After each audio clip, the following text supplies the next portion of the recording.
ma soprattutto è vero che chiese continue, perché se fosse una singola buca, ma qua vedi,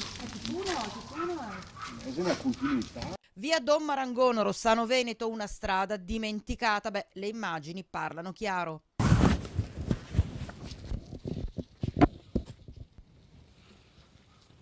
Paola Marin non ce la fa più, costretta su una sedia a rotelle, data la situazione disastrosa della via, è praticamente prigioniera in casa. Esasperata ha deciso di chiamare Rete Veneta. Sono obbligata in casa a non muovermi a causa di queste buche, perché a volte potrei anche come Sorea a fare 4 passi, però Un rischio. una guerra è un rischio per tutti e due, perché prima di arrivare a voi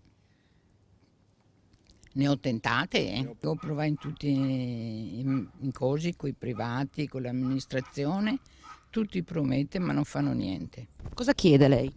Mi chiederei che almeno l'amministrazione si impegnasse o mettermi a posto a strada o impegnare persone che abitiamo qua a riuscire a andare d'accordo e chiudere queste buche. Perché è pericolosissimo, abbiamo visto adesso che veniva accompagnata su questa strada, ma lei rischiava di cadere da un momento all'altro. Ha capito? Questo è il problema.